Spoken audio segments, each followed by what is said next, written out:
Okay, come back to the original Zoom room, everyone.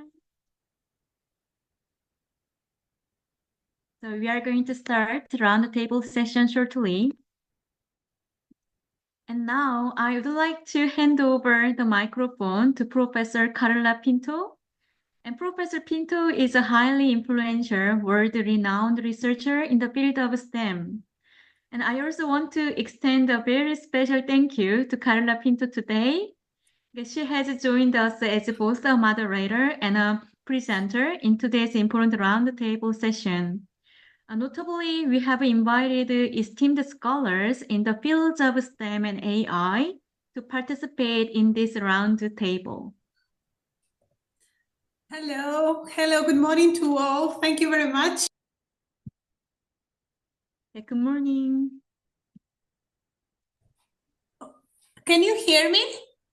Yes, very clearly. Oh, okay. So it's an honor for me to be here and to be an EVT here with you again.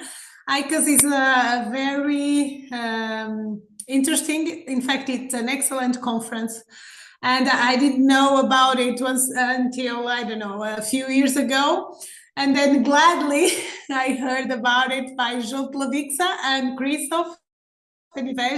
So I'm really honored to be here and to be able to provide, some humble insights on AI in education, using AI in education. So as you know, I teach in higher education. My students are future engineers, okay? So I teach math courses to future engineers. And they need it a lot, right? Math in engineering. Otherwise, as I used to say, the bridges fall, right? Or as it happened once upon a time in the Tacoma city in US, so the bridge fell, and gladly nobody was hurt except for a small dog, poor animal that did not moved out of the bridge and fell. But nobody was hurt except for the cars. But without proper math, the bridges fall. The how do you say, the propellers? These devices that go to the moon won't be able to go to the moon because I don't know if you recall Ariane 5. Once upon a time, it was a satellite. So it was, I forgot the name. Oh, it was Ariane 5 was a rocket which was sent to the moon. The Europeans tried to send it to the moon in 1990 something, and what happened was that since there was not enough memory in the computers, there were numerical errors associated to the prediction of the trajectory, and so they had to blow up, so they had to destroy it because it wouldn't go to the moon. It would land somewhere else and could hurt people at Earth. Yeah, it's true. You can Google Ariane 5, and so everything. Thank you, thank you, Christos. And so mathematics is all over the place, and I really try to tell this to my students. But it's not only about telling them, it's about, how our students are nowadays. It's about showing them that mathematics is everywhere. And so mathematics is the basis of all of the other sciences, right? And so we need to be able to provide this information to our students and to make them realize that this is true. Because most of them, they ask, why do I have to learn integrals? Why do I need to learn derivatives? This is in higher education. So why do I need this? Why do I need to compute volumes? Why do I need to compute areas? Why do I need to compute velocities?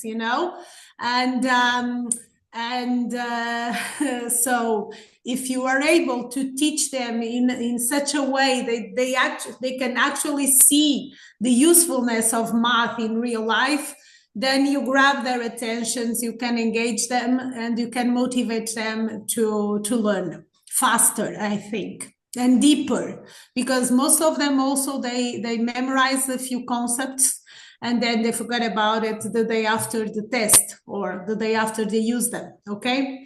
As we all know.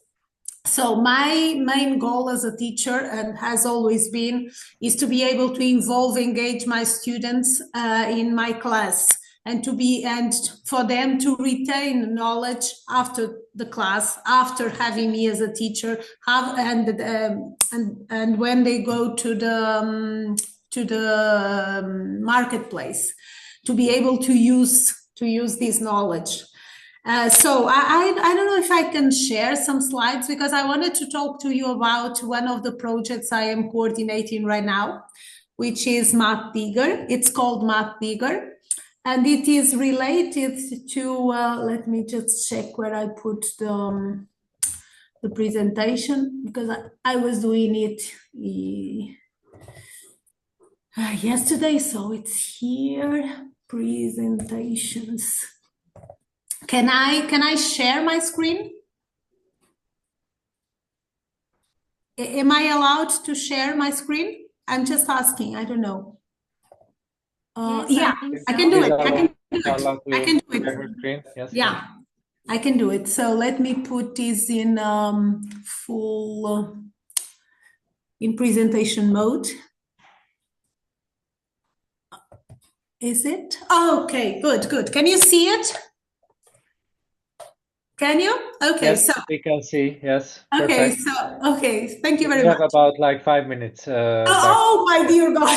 So Okay. I'll move forward. Good, Okay, thank you. so my idea is to help students escape, like it's a math problems prison break.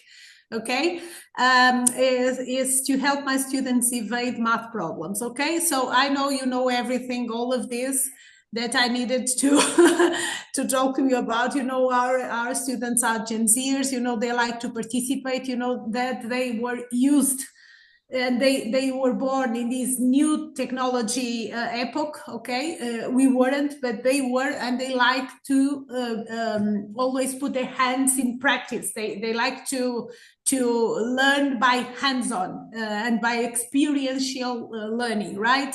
And so we also need to develop, it's critical to develop the soft skills in our students, which I call the essential skills, because without teamwork, without collaboration, without being able to be responsible and critical thinking about the problems that they are being posed, they won't be able to, you know, strive in the marketplace. This is getting technological advancement is perfect, is amazing, but it also requires more and more from us human beings, that we use them everywhere, not only in us as teachers, but also in other professions. So if they cannot do it, if they cannot work in teams, then it will be almost impossible to strive.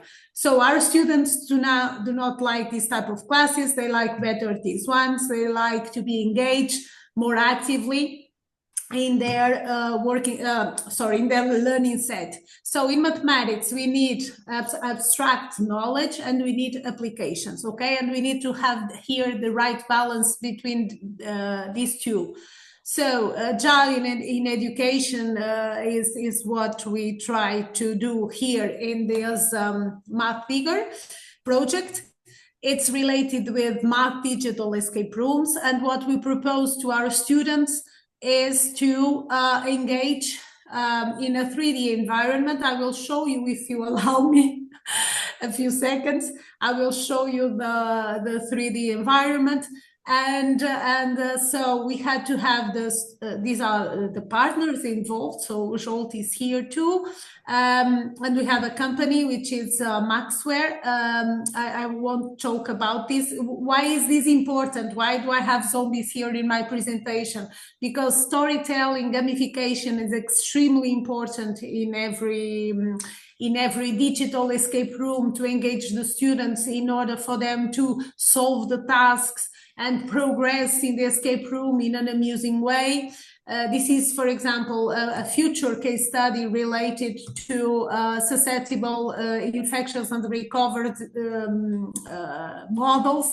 This is then you can ask me, how do students of differential and integral calculus understand these differential equations? They are in the first year, first semester, because you solve them by using the first derivatives, right? Differential equations, as we ordinary differential equations, are just first derivatives of equations, right, or functions, and so we use that to explain to them. And so why do we include videos in the case studies?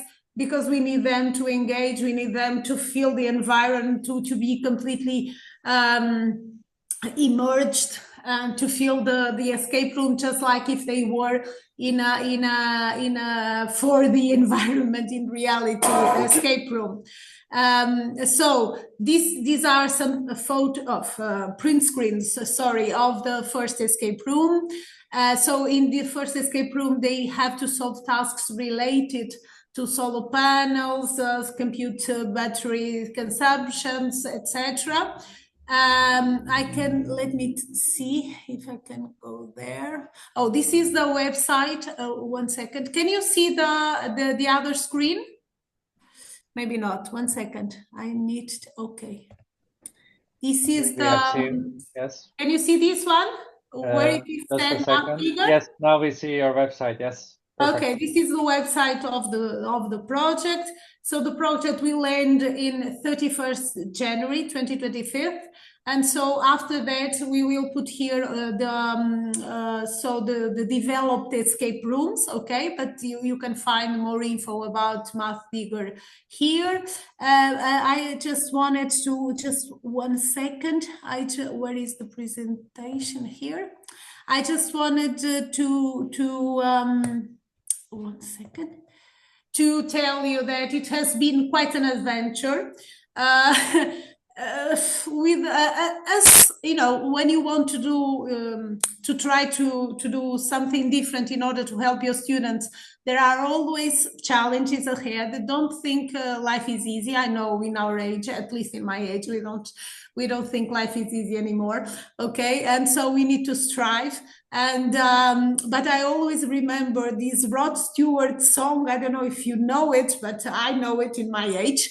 So Storming Waters, it's a beautiful song, but we should and will prevail, definitely.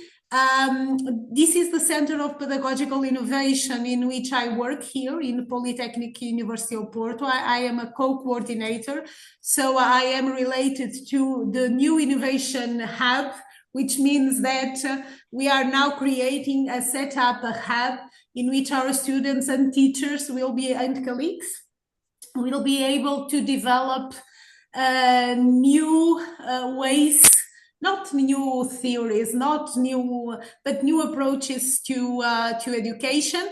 And I also believe in this always. In order to be successful, you will fail a lot of times, period. At least that's what I feel.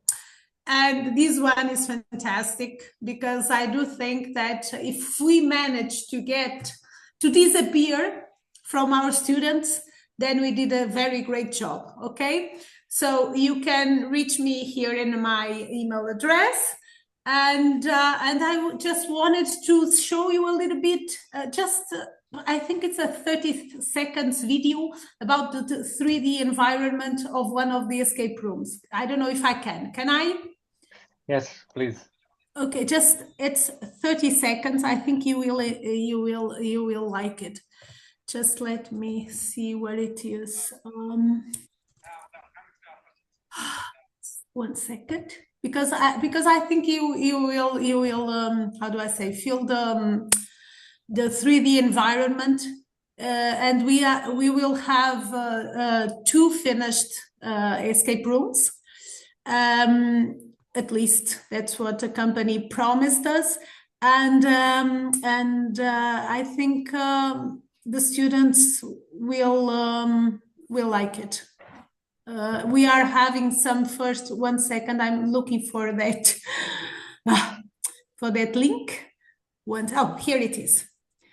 Okay, now I'm going to share my screen, if you don't mind. It's 30 seconds. Really, it's Math Digger, this one. Okay, so 1 second, reject all, and now, can you see it? I hope so. Yes, we can see. Thank you. Can you hear it? Yes, we can hear. Good.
Okay, so you got a flavor.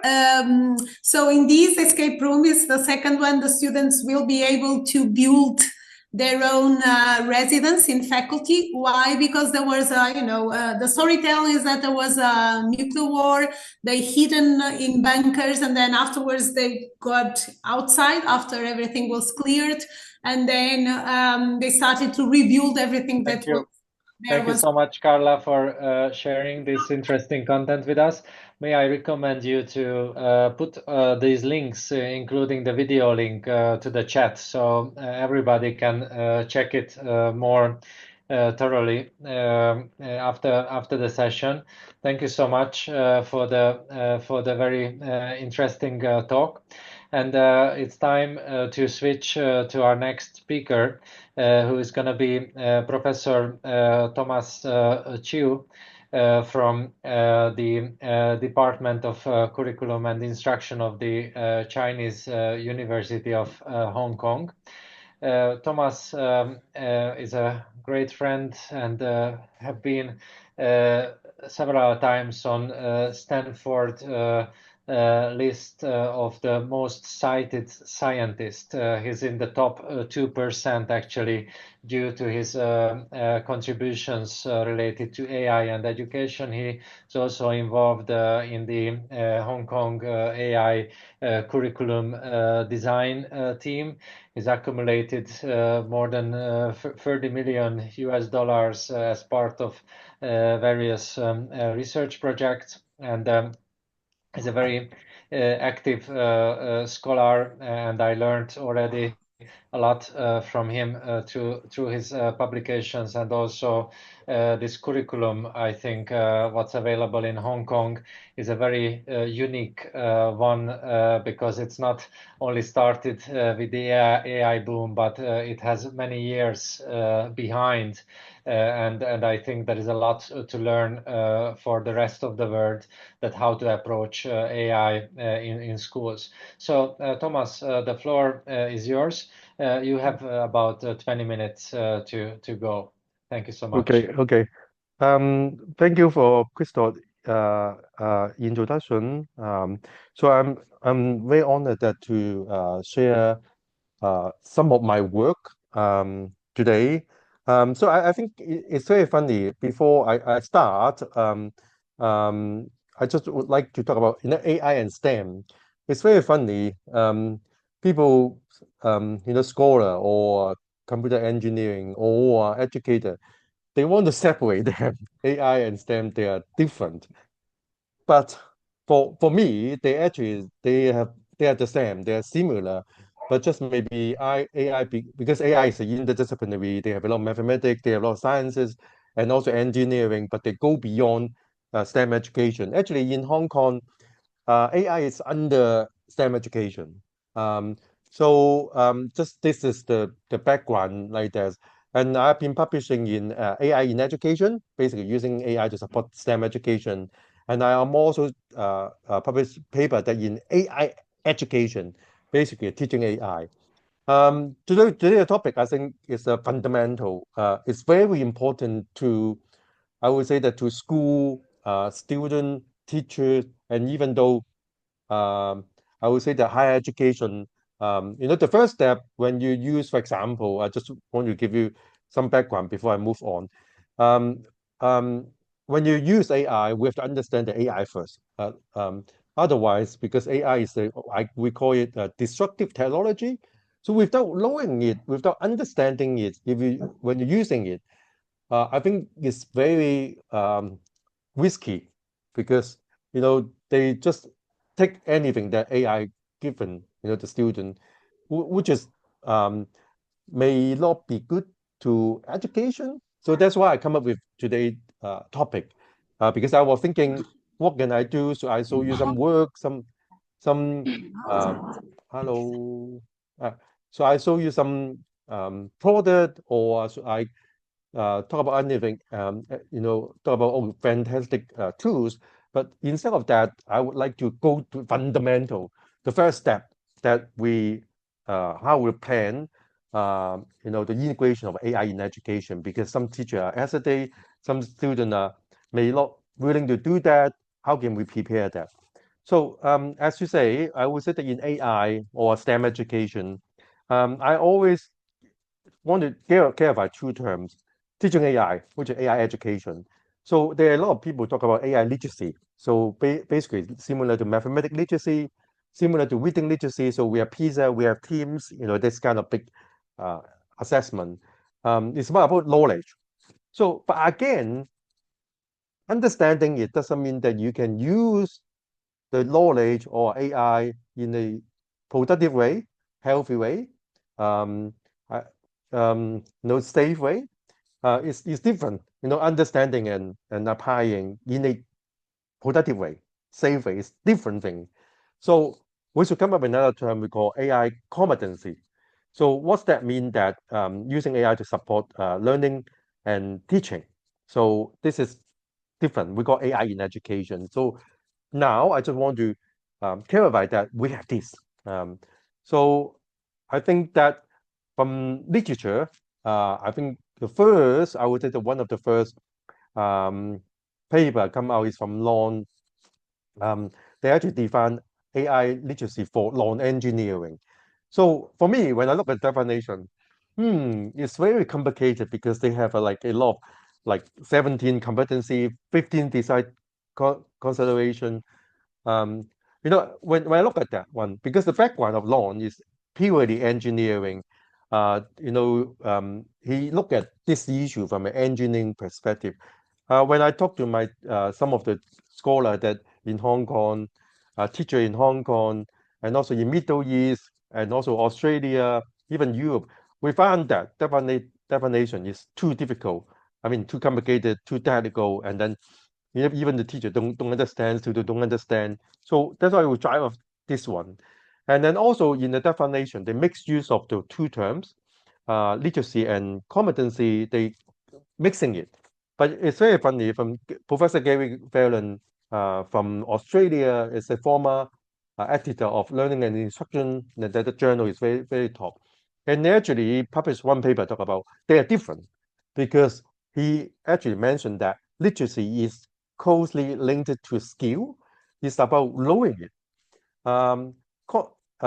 It's the literacy should be measured by tests, and competency is different.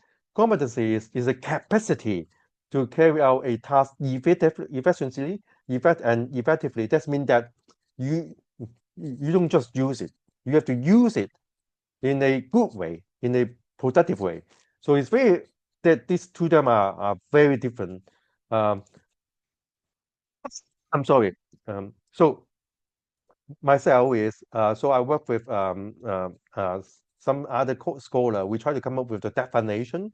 So you can see the AI literacy we define like this. How you AI works and how they're using communicate with them in any setting, but it's about knowing it. So it's about skills. That means that can they use Google Teachable Machine? Can they use some apps to to identify some object? This is, or can they create some AI apps? This is about AI knowledges. Another one is we define. I think this is the goal because for me, AI competency is more important than AI literacy. Like for example, I understand English language, but when creative writing, I think is more difficult. So I actually this kind of like you can compare creative writing and also writing, which is a different thing. So again, myself, AI literacy and AI competency is different. So we add more to that. We add self-reflection because one of the things is AI, the knowledge. Where what we understand now about AI maybe change in 5 years, 10 years because of the, AI is emerging. They are keep changing it. So what we understand now may not be right. So unlike mathematics or languages or sciences, it take years, even though they have a breakthrough, it may take like 50 years. But I mean, more likely they don't really change the knowledges or the application of that knowledge. But AI is different. So I think self-reflection is very, very important. I think this is, text, the definition. I prefer this one because actually this one is easier for you guys um, to look at it, what it is. And actually from the definition that technology is about what we they have to learn. They have to learn about the basic component of AI.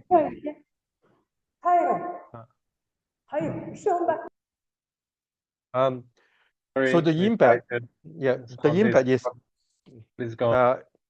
It's about the impact of AI, which is very important, future of work, social goods, the risk, and also the ethical component, the principle. We suggest that there's so many because IBM ethical principle, like they have like 20 of them. So we sit down what are important to education, to student. We come up with 5 of them. So we list out here. So we also have to very important that the student must have a skill to communicate with AI. That means we always talk about critical thinking. Can they judge the if the prompt, the outcome that from generative AI are appropriate or not? So it's very important. The last one, we believe that it's very important. It stand out from digital literacy. We believe that they definitely need some self-reflection, which is qualitative and affective engagement. So this is the 5 component that we think that when they come together, they will become I would say that is a AI competency. So, and then, but how we can do that? How we can foster, later our student AI literacy and competency. So we did a literature review, systematic review. So you can see that we want to come out that there's a definition there. How can we do that? How can we uh, develop some pedagogy, or how can we develop some educational program to later student AI literacy and competency? And also we try to come up the idea that from literature, some evidence base, how to measure them. So this is the goal. That's why we come up with this systematic review. So to understand, because they have been doing AI in education, I think they start in the big wave is 2019. Everyone talk about it, but they have been doing it for a couple of years, 10 years. In Hong Kong, actually, we start in 2019, and in 2022, it became an official curriculum. So all Hong Kong kids have to learn AI in junior. It's the official document already, the curriculum. So everyone have to do that. So when it comes to this one, it's very funny. From literature, so how do they decide the content to force AI competency? So most of them, from technology perspective, they talk about machine learning. I will say that because deep learning is kind of abstract. They mention it, but it's not. It's difficult for them to explain how AI works. Or news network, they will talk about it. They kind of understand, but they have to understand machine learning is the key. I think it's majority will doing this one because they actually can create it using different platform. I think Finland have their own machine, Google Teachable Machine like. I think Finland have to create their own one, which is very good. Collaboration is the second, component that we talk about.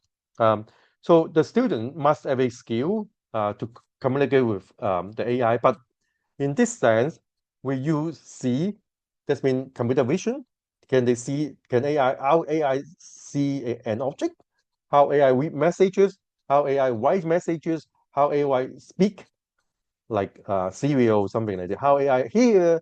This also is also serial, Siri. And then we also have to talk about think and create and reason. That is a generative AI. So in some of the literature, they actually talk about generative AI already. So and also reasoning. Then I think some study talk about there are 3 level reasoning that students have to learn, like rule-based, fuzzy length based. I mean, I'm not going to go to do detail, but in the third component, impact, they have to explain, how AI impact on society. But there are one thing that we focus is future of work and also social good. Future of work because it's related to the student. We believe that relevancy, the literature believe that relevancy to student relevancy are very important. So they have to talk about future of work, how they change their life. And social good is also another big thing that literature talk about it, because AI, unlike traditional digital technology, AI actually can, like for example, fake news, and then create, maybe plagiarism. So again, when they have to understand that AI, when they use AI, should be for social good. It's about their attitude. And ethic, of course, is very important there. I think many people talk about it. So AI cannot teach our student responsibility, but we can. So we have to do it like this. And then self-reflection, what we talk about, we focus on further learning. And you can see that when you come to here, we add one word called competence, because skill is not enough. We need our student to use it, not just use it. They have to feel confident.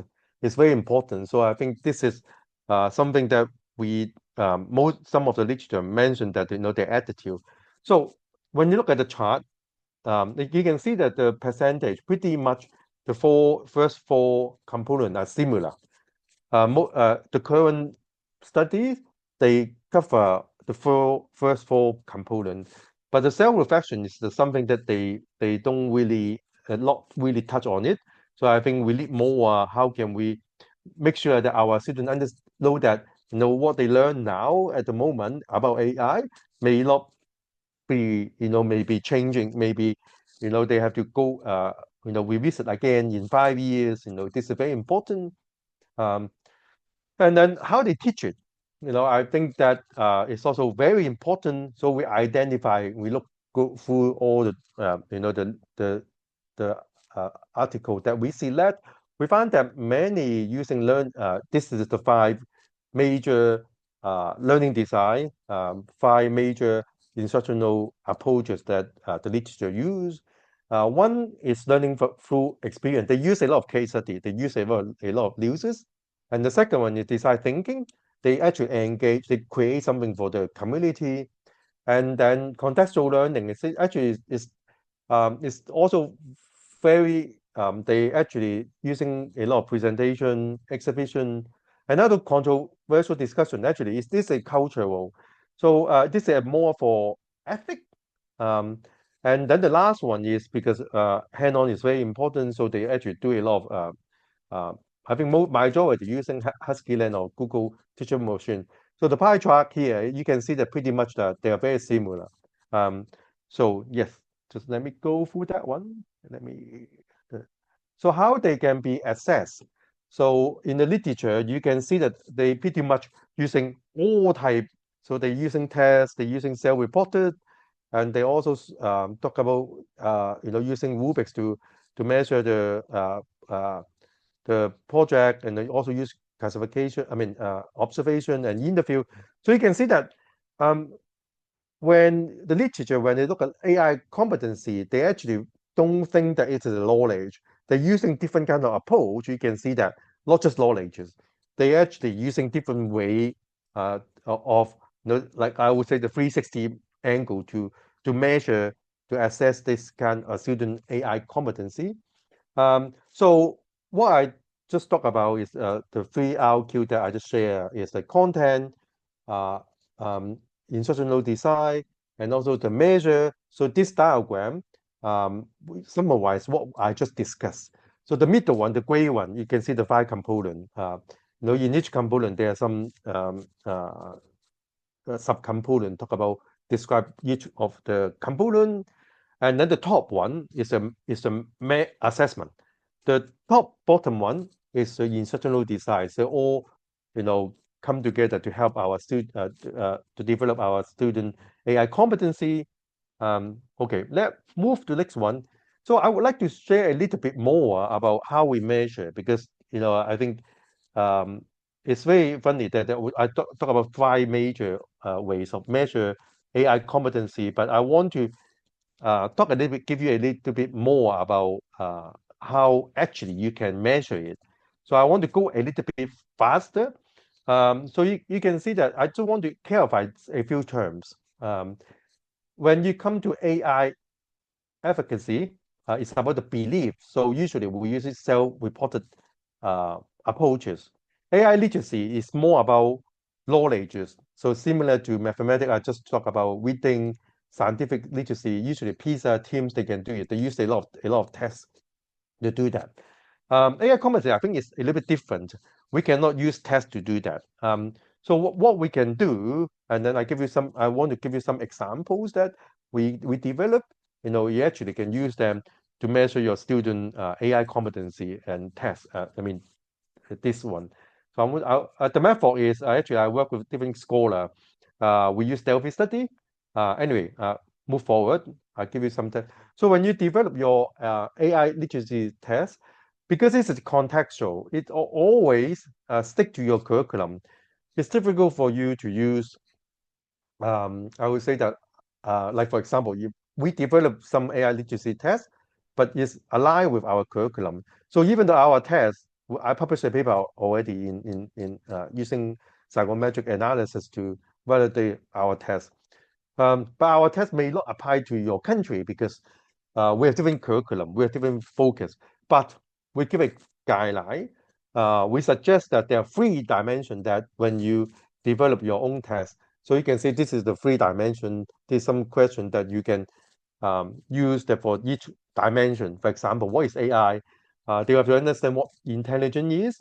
They have to understand that AI is not a technology, not engineering only.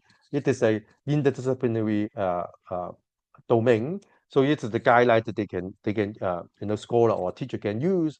How does AI work? So there are a few questions that will also guide scholar and teacher that to do that. Impact is the same thing. So it is the test.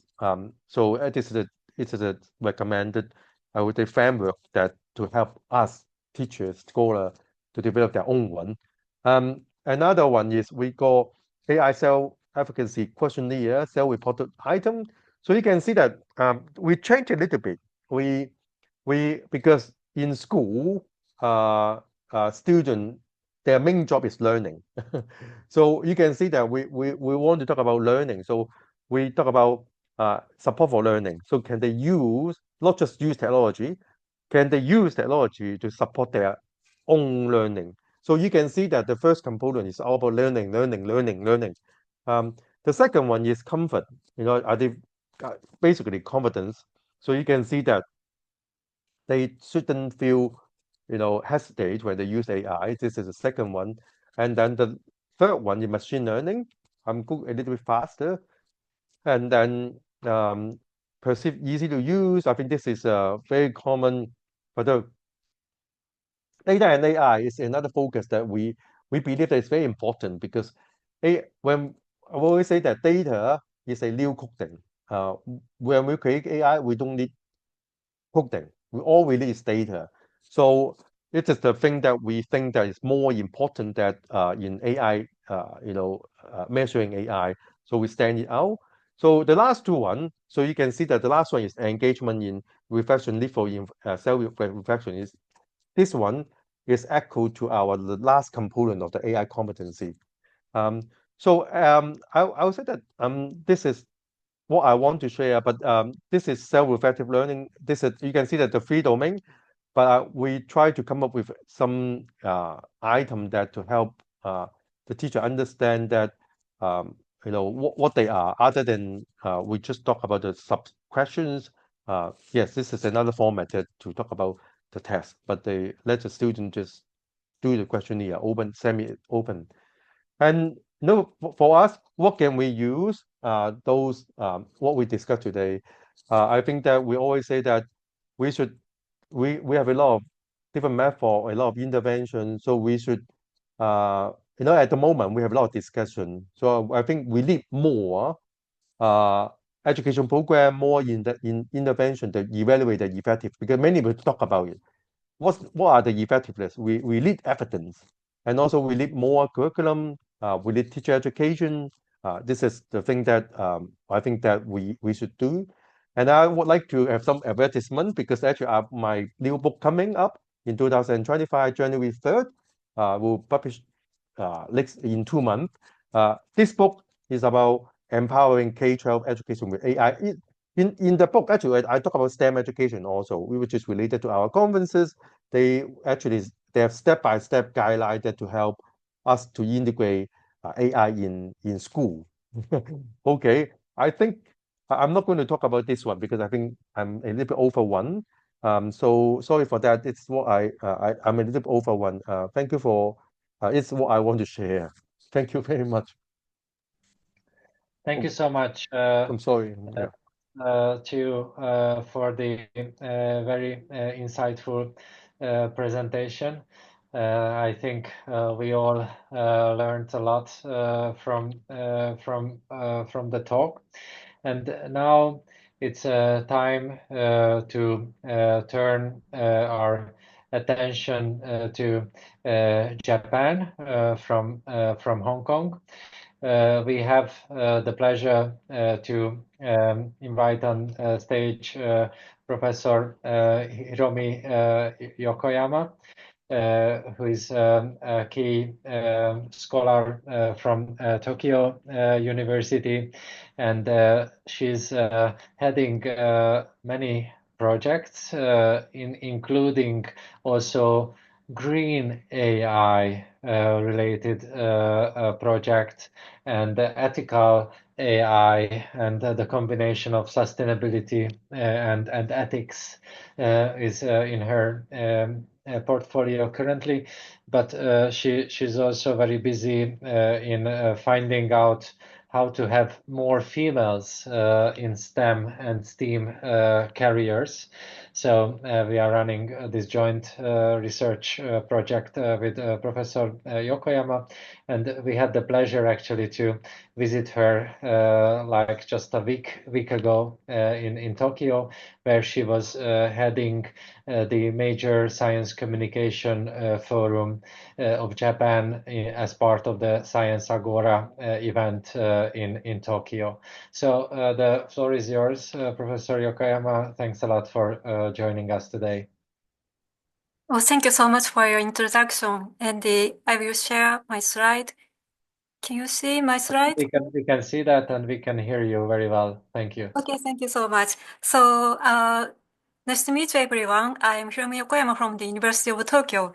Today, I would like to talk about AI ethics research for STEM student education because I'm a researcher of sociology and I'm researching about the AI ethics. But recently, I'm very interested in STEM gender issue also. That's the reason why I connected with Christoph. And at first, let me introduce by myself. And I'm a professor at the University of Tokyo, and I belong to the Kawari Institute of Institute, the Physics and Mathematics of the Universe. The reason I graduated the Physics department, and my PhD is come from physics. And after that, I changed my major, and now I'm researching about the science and society. And my research topics is very broad and the trust in science, big science policy, climate ethics also. But recently, I'm very interested in STEM gender issue and also AI ethics. So I have some lecture to the graduate students and about AI ethics. And today, I would like to talk about my AI ethics research because of I usually talk about my research itself to the graduate student in physics and mathematics department. And so that kind of specific research is very helpful to them to understand what is the most important issues in the real world. And so I would like to talk about it. At first, let's introduce the STEM gender issues. Now, the STEM women ratio is low, very low in Japan, and that's a very big social issues in Japan. And this is the model of the Cherian. She's the professor at the Washington University, and she prepared these kind of models, why lower representation of women in computer science, engineering, and physics.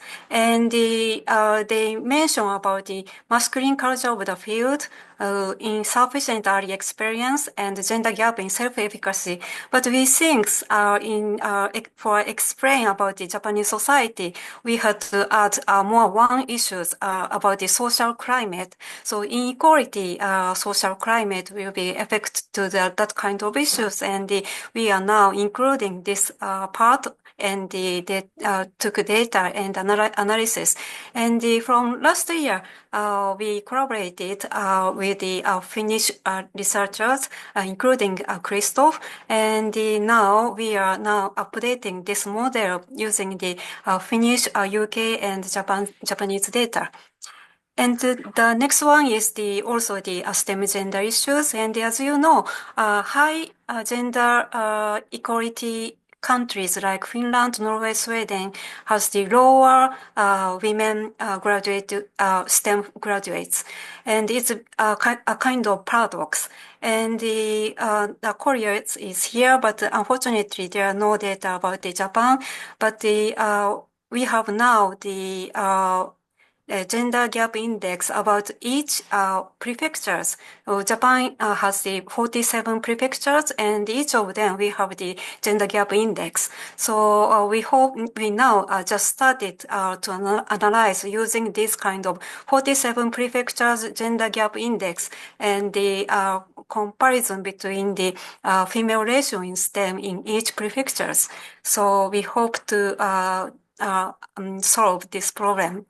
And these 1 years, we are very, hard to study about the AI ethics and publish many letters and the papers also. And as you see, we mention about the AI, especially generated AI, but most of them related to the medical issues. Why we selected about medical issues is very important. So we think so medical issues is the front line of the generated AI, and the students and also the our AI ethics researcher can imagine the difficulties very easily in that field. And how can I say, last year, this is the main newspaper, Nikkei papers, I mentioned, so what is the differences between the, previous AI and also generated AI? I mentioned 3 points from the social scientists. The first point is multi-point development. Not only the one university or one company, but the many companies leading the development is very different from others' technology. We social scientists have been studied about the technologies many years, and not only AI, but also the nanotechnology or genetic editing or that kind of things. And this kind of AI is very different from that point. The second point is very high-speed development, and the third one is worldwide simultaneous experience. So that's the reason why it is very difficult to precautionary principle. We are thinking this is very important for the society, but this kind of reason, from this kind of reason today, it is very difficult to thinking about precautionary principles. And the science in action is also very difficult things. So especially last year, every day we have the new news about the generated AI. So it's science itself is changing. So it is very difficult to educate about that to the student and also publics. And the last one is trust in AI. Trust in science have been studied a very long year. And as Thomas said, it's very difficult to educate about AI. AI knowledge is very complicated. But sometimes we can measure it. We prepare the 3 questions about AI literacy. We prepare about it with the physics scholars and check the literacy. Usually, Japanese people has the high literacy about AI, but they don't hope to accept AI technology in the society. So it's the very, how can I say, difficult situation in Japan. And so in this kind of situation, so these days I study about the AI ethics in medical issues and introduce about it to my students, graduate students. And from their report or discussion, so this kind of issues, the frontline difficult issues is very good for our students for thinking about it. And we have been developed the measurement of the AI ethics these years. And at first, we use this paper. And this paper analyzed the 38 guidelines from the world, AI ethics guideline. And most of them has the common 8 issues like this. As you see, privacy, accountability, safety, and security like that. And we call it octagon measurement. And using this measurement and they prepare some scenarios like that. AI singer, AI shopping, AI weapon, AI criminal. As you see, one by one, we prepare the scenarios, both of the positive aspects and negative aspects, including this scenario. And using this scenario, we measure the public's anxious level. And as you see, so this kind of level we can measure. And another things collaborate with the physicists and analyze AI ethics using AI. This is the decision tree analysis, and this is very simple AI analysis, and but using AI ethics, you are using AI and analyze the AI ethics is very challenging research for me. And we combine the United States and the Japanese data, and these data including the public attitude to the AI. And what is the most important branch their attitude. And as you see, so we calculated, and the country is the most important. It means the which country do you live is the most important things to decide the attitude of the AI. The second one is age. It means the elder people dislike AI, and the AI quiz is the third, and the more knowledgeable people dislike AI technology in this data. And we can check this kind of attitude in our data and developing the how to measure the AI ethics. And this is also the sample, but skip it. And recently, so I and my team are interested in the medical issues because the Japan is an aging society, and so we have to use the AI itself. But as you see, more than 30% public people already more than 65 years old. So it means we need to use the AI for the medical issues. But this is the one. This is another team result, and as you see, acceptance is very low. Another study found that only about 23% people agree to use the AI for the medical purpose because of elder people needs a medical care, but they don't hope to change their communication between the doctors and the medical institute. So it is a very difficult situation in Japan, and but we hope to measure the real situation using the medical issue scenarios. So science and technology always has the context. Not only do you like AI or not, this is not just, how can I say, easy question, but the set of the situation is very important. That's the reason why we use the scenarios, and we think so scenario is very important. And this time we prepare 8 scenarios about medical issues. The first one, drug discovery. Second one, medical diagnosis. And third one is clinical documentation, like that. And the 4 of them, more than 85% public people agree to use AI for that. The first one, drug discovery, and the second one, patient education, and third one is healthcare administration, like that. Sorry, 3 of them. Yes, the red one. Yes, so this kind of very specific scenarios about the AI is very important, and this is a very big hint for understand why public people worry about using AI. So this kind of research is always I introduce my graduate student.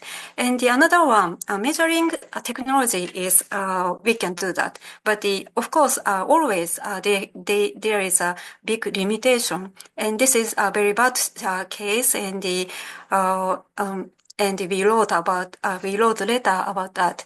And in Japan, child abuse is becoming increasingly this is a very big social issues. After COVID-19, especially increasing rapidly. So it means our government have to care about these issues, but the human resource is very, very limited. So our government hope to use AI to which children needs the help itself. And one researcher developed count the number of the which children needs real help or not. And this is the last year case. Very unfortunately, one girl, 4 years old girl, evaluated as 39% need for protection. And the government administrator thinks this number is not so high, so they don't care about her. But unfortunately, after that, she died by the child abuse. So this is very, I can say, big example, big bad examples. And what kind of assessment or what kind of communication did we need for that kind of cases. So it's a very important issues, and of course we need to use the AI, but especially for medical issues, we have to very care about how to use it and how to educate to the not only student but also who use AI itself. So that's very big interesting for me last year. And this year, my team started about the green AI issues, as Christoph mentioned. And as you know, generated AI require very big electronic consume. So green by AI means AI can help the green governance and find some implication for the these issues, but at the same time, a new data center or using ChatGPT is consume big energy. So that is very big issues, and sustainable AI for AI for science. This is AI for science. So we are studying about the science and technology, and sometimes we use this keyword, sustainable AI for science is very important. At last, I hope to introduce this. And in our field, we have been mentioned about the hype issues. Some new technology sometimes expected more than real situation. And some scholars already mentioned about this is a little bit hype about this generated AI. I think so generated AI and the deep learning, machine learning, so AI itself have the very big power to change the world. But at the same time, so a little bit hype, I feel also. And if the hype is occur at once, the expectation is decreasing rapidly, and to keep the budget is very difficult. So we have to care about these things also, and I also tell about that to my student. And as you know, so this year is a very big year about the AI for science and the AI. And so now, from the perspective of ethics, we have to care about the sustainable AI. And also the production responsibility. Today, I have not so much about it, but we scientists have the very big responsibility about the production. And so it means the production responsibility have to be educated to our graduate students. So that's my interest. So my talk is very different from education issues, but I hope this kind of issues also help your interesting. So thank you so much. That's all.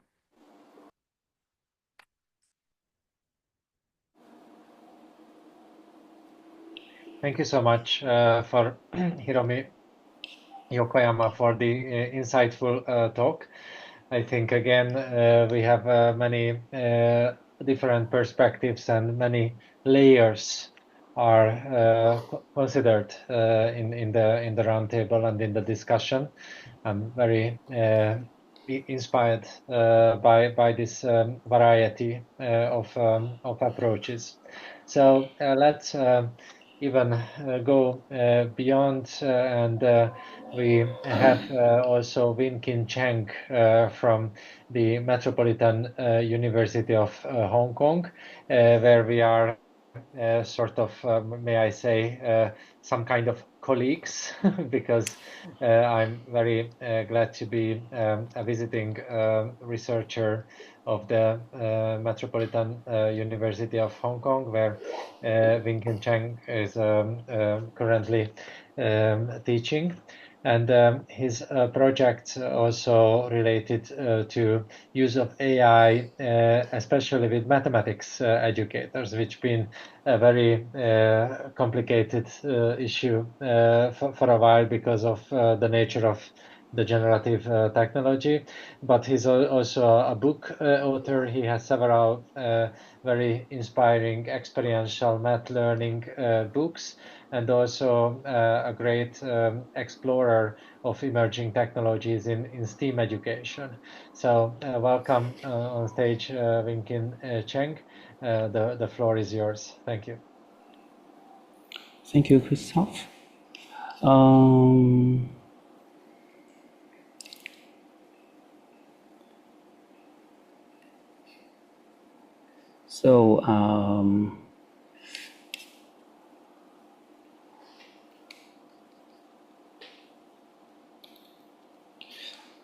Hi everybody, I'm Winkin Cheng from the Hong Kong Metropolitan University. Today's topic is about using AI for secondary mathematics remedial measures in Hong Kong. Actually, my project it is about how secondary school teachers use AI to help them in teaching secondary mathematics. This is a part of my study. And I think I would like to skip all those background and in my study here for this part, I recruited some secondary school teachers. They would like to explore some AI tool that can help them to cater for learner diversity, particularly for the remedial measures. And what I would ask the teacher to do is I invite them to use whatever AI tools that they would like, and they can choose the AI tools, they can choose the remedial topic, and in doing so, I asked them to try the best to capture the prompts with AI, how they interact with AI, how they can use AI to develop the material or help the student to learn mathematics. Okay, so now I just go straight to some of the results that I have so far. So the first one that I would like to introduce to you is this one. It is Magic School. So you can just use Google search. You can search for Magic School. You just need for most of the tools. You just need to use Google login. Then you can use those AI tools. And for this one, you can choose one core video setting video questions. This teacher, he select a YouTube link and then just ask the AI to generate some question based on the YouTube video. So nowadays, actually, I think there are lots of very useful, resourceful YouTube videos that help students to learn. All the teachers tried out flipped learning and blended learning. I think you can easily find some very useful video from YouTube. And you can see that based on the YouTube video, it can generate some questions. And also, if you look at the answer key, later on I would like you to try it out for some of those too. Okay. And you can see that for the answer key, it shows you which part of the video that you can find the answer. Say, for example, after 1 minute 20 seconds, you can find the answer for question 1. So you can have some answer like that. So it can help students to have some kind of self-directed learning. Okay, so this is one of the one of the material that teacher A showed me. And the other one, this one is called WebSim AI. So later on, I would also like you to try it out. So WebSim AI, the teachers would like to create 10-word problem using this WebSim AI, and it involves a linear equation in one unknown. And this teacher, he responded that he just need to use like less than 10 minutes to generate a set of exercise with solutions. And sometimes when the AI engine generates the solution, sometimes particularly for mathematics, there are quite a lot of mistakes. So sometimes we need to check the solution. So he suggests that we can use Copilot to check it, and also maybe you can use Grammarly to feed the questions to Grammarly, and it can help you to check the grammar. So you can see for the teachers, if he want to create some kind of work problem for the student for remedial measures, he can easily handle it. So this is some kind of AI competency that Thomas mentioned about. And now the next one.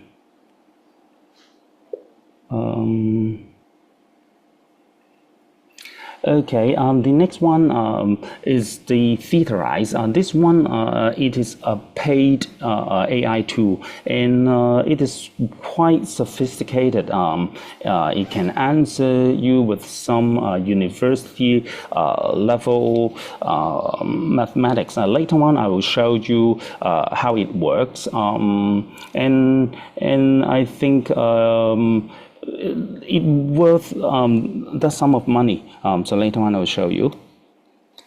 And now this one, it is an example that a teacher showed me. He used the Copilot for social app. You can search for it. So you can just, it embedded in your WhatsApp. Okay, so you can take a photo. This is the student work, and the teacher take the photo and then ask AI, what's wrong with the student? Which can you identify the mistake from the student? And the AI responded to it. It identified that the mistake is in the second step. So it should be somewhere on the second line. Okay, and also he also tried out the other task.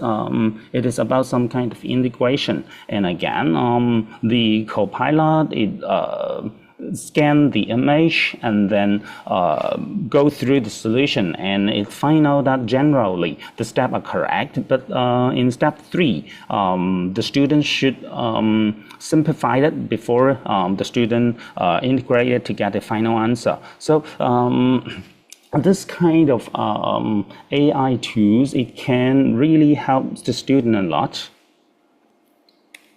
And but sometimes, for this example, the teachers find out that the answer are not correct. So the AI generates some answer, but the response from the Copilot, it is not exactly correct. So when we are using AIs, sometimes consider a student using AI.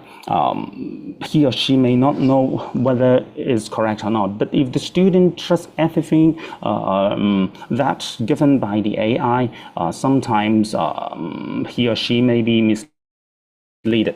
And this is the teacher's C remark. So he suggests that Copilot cannot solve complicated trigonometric problem, but it can give correct solution after prompting. So for some of the tasks, after he or she ask the Copilot to check it again, it would give the correct answer.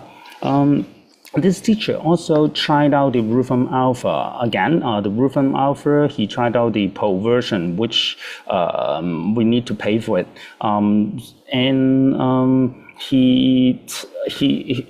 His results is that the Wolfram Alpha cannot identify the mistake, but it can give some correct step-by-step solution. So you can consider Wolfram Alpha is a very powerful math and science not problem solving, some kind of step-by-step solution. It can give you very accurate and good results.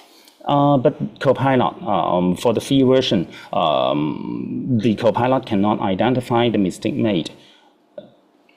And now this one, the next one about the photo math. I think photo math, quite a lot of students are using this photo math. What the teacher is doing is that he asks the student to finish the work. This is traditional way of assigning assignment, and then teacher mark the work, and then student do the correction after marking and after teacher explanation. So this is a traditional way that teachers would ask the student for the assignment. And now he tried it out with this photo math. He asked the student to finish the homework, and the student do the correction by themselves before teacher's marking. And the teacher marked both the student original work and the student correction based on the photo math. And he asked the student comment. All the student responded like good and convenient, and they will use this app again. And they can know the mistake right after they scan the result, and they can have the instant feedback. This is really important because sometimes if the teachers return the homework to students after a long time, they probably forget what they did. Okay, and they also say that, this is good because we don't need to do the correction. This is the student view. And here's some example. If you look at the first one here, the teacher shows this answer. Actually, the student write the solution, but after he or she scan the answer, scan the question, and the photo math give the answer, and he or she find the mistake, and he or she erase his or her original work and then just copy the photo math solution. And this is on the right side. This is another example. The student also write the original work on the left, and then the green one, the one that the student copied it from the photo math. So from these two examples, we identify that some students, when they use the AI, actually they don't really do some kind of self-reflection. It is what Thomas previously said about. It is really important that students and also teachers do some reflection when they are using the AI tools. And the teachers would suggest that the student, if they don't just copy all the answer, they compare the work from the his or her own work and the photo math solution. And if the student can find the first mistake that made, then it would help them to identify the mistake. This is what self-reflection or meta-cognition take place. And here are some findings. We can see that there are lots of very useful generative AI tools nowadays. But the problem is sometimes after the AI generates solution, we don't know whether the answer is correct or not. It depends on the teachers. And here are some consideration what we need to think about. It is about the choice of AI tools. So it is again a very subject specific, as mentioned by Thomas previously. And also how to ask AI questions. So it's some kind of prompt engineering, because for some novice learner, when they use AI, they just type one question and then wait for the AI to return the answer and take all those as the final answer. But very often, it depends on how you ask question. Okay, and also for the teachers' AI competency, I would also like to add something about this teacher's subject knowledge. Because if the teacher don't have the subject knowledge, he or she may not be able to evaluate whether the AI tools are giving a correct result or not. And so in our study here, we tried out quite a lot of tools. POE, Copilot, ChatGPT, Magic School, Jesus AI, Websim AI, Theta Rise. This one is a paid one. Wolfram Alpha and also MathPix, those are the paid AI tools. And all those tools, I think they are quite helpful in the mathematics domain for teachers and also for students. And I think in order to evaluate the teacher's competency, I think we would look at this intelligent TPAC. So you can have some time to try out something. I would like you to try it out, see if you can use Magic School to generate 10 basic questions using this YouTube video. Later on, I will copy this page and save it to the chat, and you can try that out. And the other one is, can you use WebSim AI to generate 10 questions on grade 7 word problem on solving linear equations? So you can try them. Those are really very easy. You just need a Google login, and then a few minutes, you can get a set of questions that can help teachers, that can relieve quite workload from the teachers. And the next one, this is the task, and you can try it out how to set some questions and solutions on quadratic equation. And I would show you how we can get something that can fit teachers' need. And also, some teachers, they reflect that sometimes the AI engine, they can give the correct solution, but what the teacher would like is that they would like to have those mathematics symbol copy to the Word document, and then they can further edit it. So how can the AI engine help them to do those? Okay, so all those they are about some intelligent TKs, about the technological knowledge of the teachers. So if the teachers, they learn to use different AI tools, then they can encrypt this part. But in order to evaluate whether teachers they can use the AI efficiently and effectively, we need to also look at this intelligent TCK and intelligent TPAC. And now let me share this part to the chat. Okay, so you can try it out some, and in the meantime, let me show you some more example that we are doing with AI. So now this one, it is the MapPix, and this one is really very useful. So I just here's some example. I just scan some images. It would give me the mathematics symbols on the right side, and I can also export it to the Word document. So I can just use the symbol, export it as document, and you will then have the Word document.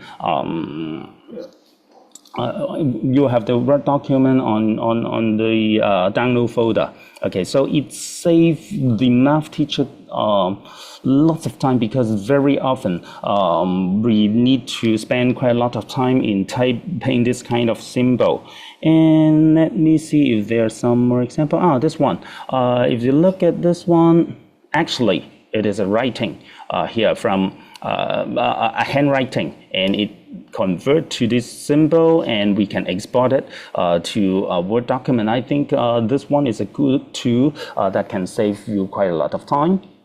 And the other one that I would like to show you is that sometimes the teacher would like to generate some question like that, a set of question and the solution in this kind of format. But sometimes when you ask AI to do that, it would give you a question and then the answer with lots of explanation. But sometimes the teacher would like to have some very simple one in this way. So the top one is the quiz for the student, and the bottom bottom one are the solution for the student to do their own checking. So how can we do it? It is not that easy at the beginning for the novice teacher, and you can see that if you can use some kind of prompt engineering, so you interact with the AI tool, and then after you have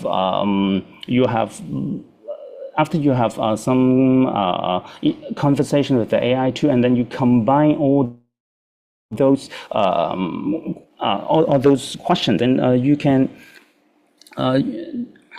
then have some kind of simple prompt that you just key in this prompt and will give you some format that help to fit your needs. The other one, now this one, it is the WebSim AI. So what the teacher do is just type a question, generate 10 linear equation word problem, and it shows you all these. And this one, you can copy the URL, and let me send you the check. So you can do it in just like 1 minute or 2 minutes. So it is really very efficient. And this one, again, it is WebSim AI. So just the other prompt, and then you can set some question like that. Okay. Let's see. So this one, it is the magic school, So if you choose the set video question 2, then you key in the YouTube link, and then it will generate some question with the answer key, and you can see the hints from this part of the video. So these are all those example that share from the teachers, and I hope that this would enlighten you to try it out in your school. That's all for my presentation.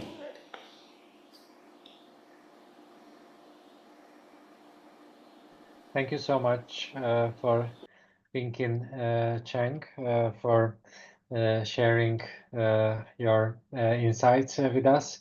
I think mathematics education and AI connection is a topic which interests many of us who are in the meeting right now. And we have seen a very interdisciplinary session.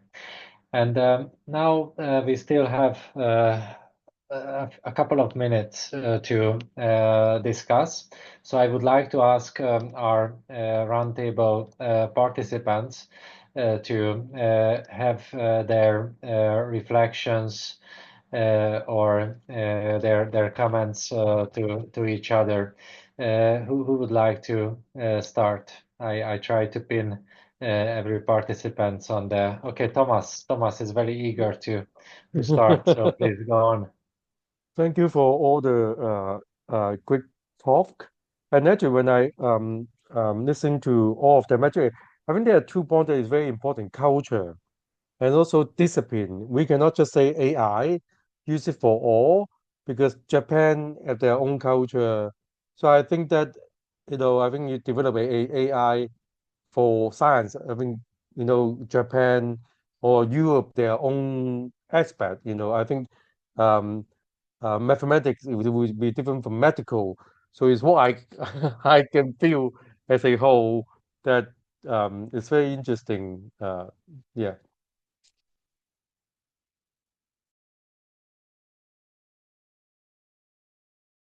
Thank you. Any other comments or any other reflections? Can I say something, Christoph? So I think I've been written quite a lot in the chat, so sorry for that. I can be quite noisy, but what I would like to say is that we are still, at least that's what I feel, despite what it feels to us that we are already in a very high developed technological stage. What I feel is that we are really in the early beginnings of AI. I think we will have a lot of, we will still see a lot of things, a lot of development in our lives, but we really need to focus on what is important here. And the important part is that AI is here. AI has to be accepted. AI will be used, and it is already being used in our classes everywhere. In fact, so everywhere, that's everything that surrounds us. But the thing that we really need to remember is that we are the ones who made AI, okay? It's artificial, we are natural, we have neurons, we can think, okay?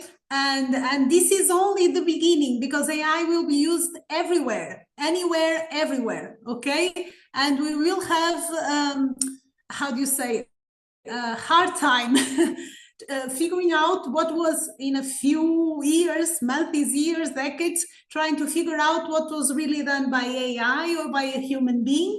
And probably that won't even be a question, you know, by then, that won't be a question. But we need rules, we need guidance, okay? We need to be extremely responsible right now. You know, being responsible, taking accountability for what we are creating.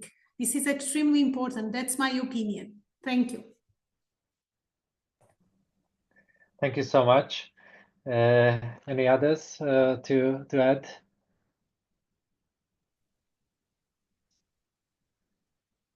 Okay. So for Professor Hiromi Yokoyama, you wanted to unmute? Thank you so much for all, Andy. So I enjoyed all of your presentation. And my institute is Physics and Mathematics Institute. So I have a question to Wing. So do you think some in the future, so ChatGPT or AI is more powerful than the human mathematicians? So that's my simple question. Yeah, I think nowadays the AI engine are very, very intelligent. They can solve lots of problem, but